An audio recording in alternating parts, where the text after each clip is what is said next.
Hello guys, hello Earth Signs, Virgo, Capricorn, and Taurus.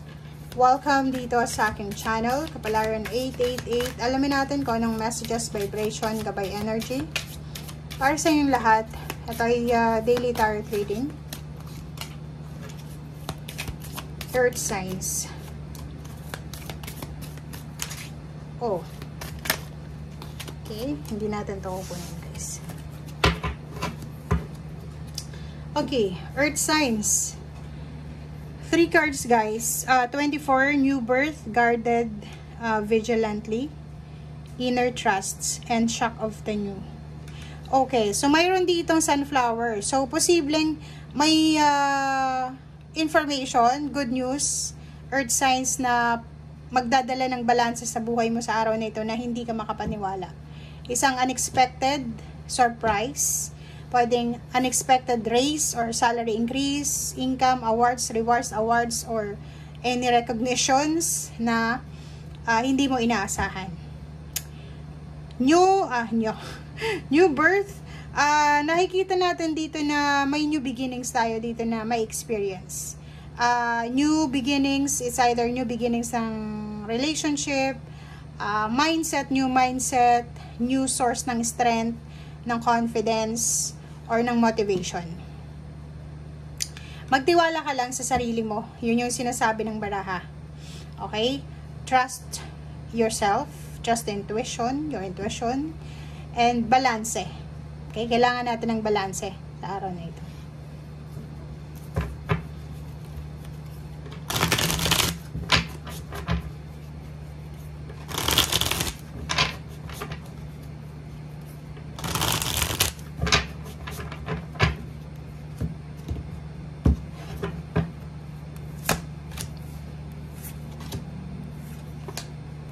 Okay guys, meron sa inyo dito na Earth Signs na nasa 5 of Swords ka. Malapit ka na sa celebration mo diba? Malapit na Malapit ka na sa satisfaction, sa fulfillment ng wishes mo. Pero sa araw na ito, parang makakaramdam ka ng sobrang disappointments, panghihinayang, parang gusto mo nang i-give up. Kung kailan malapit na. Ang nakikita natin is either malapit ka ng graduate, 2 buwan na lang, 1 buwan na lang, tapos dun ka pa nawala ng pag-asa. Yung iba naman sa inyo, malapit nang mag-retire, tapos dun pa biglang nawala ng interest magtrabaho. Siguro malapit nang gumaling sa kanilang health problems, tapos dun pa biglang nalulong ulit sa mga bisyo or kano pa man.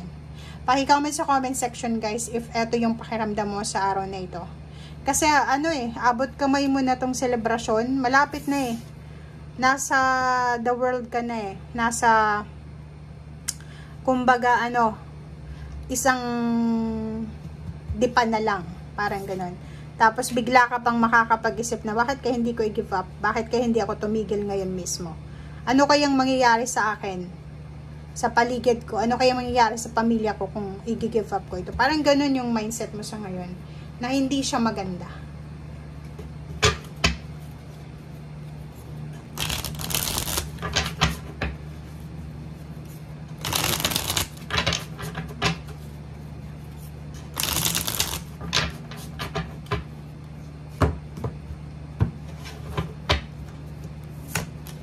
Okay, sabi ka na Isa sa dahilan, parang nakikita ko dito yung Virgo tsaka Taurus.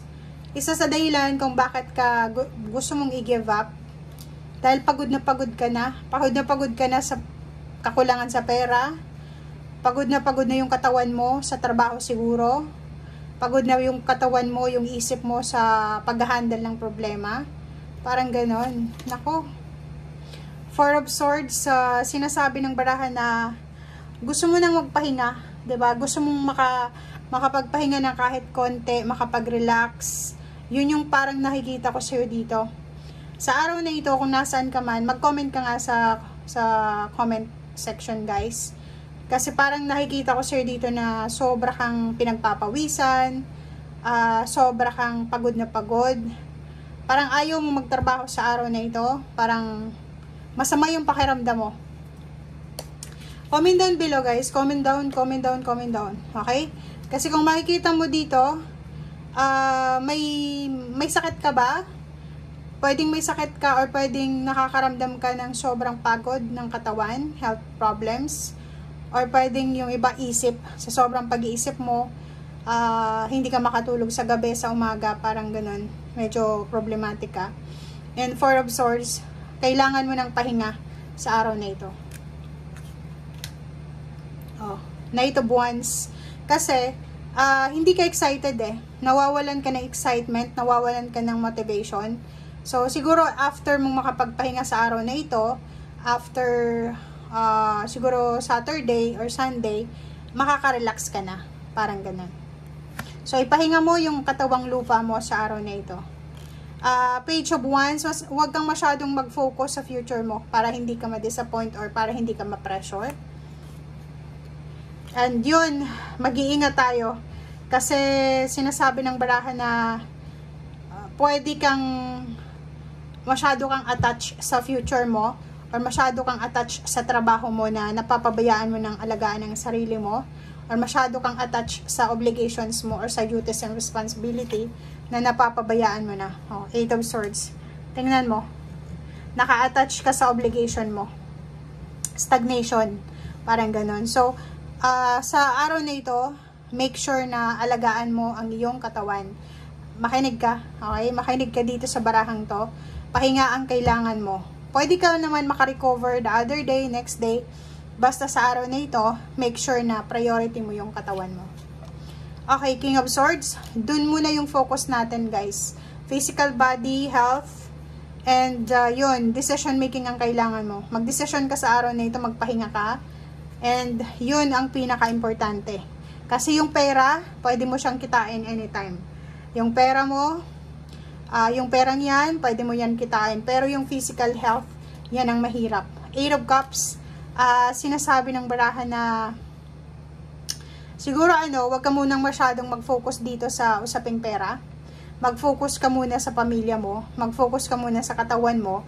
And yun, kung ang dami-dami mong mga plano sa buhay regarding money, gusto mong makapag-ipon, ganyan, kailangan mong pumasok sa araw na ito kasi sayang yung sweldo, mag-iingat ka. Kasi sabi ng baraha sa'yo dito, i-let go mo muna yung kagustuhan mo na yan dahil mas kailangan mo ngayon na alagaan ang sarili mo or alagaan yung anak mo or kung may anak ka, magulang or yung physical body. Okay? Thank you guys and see you again.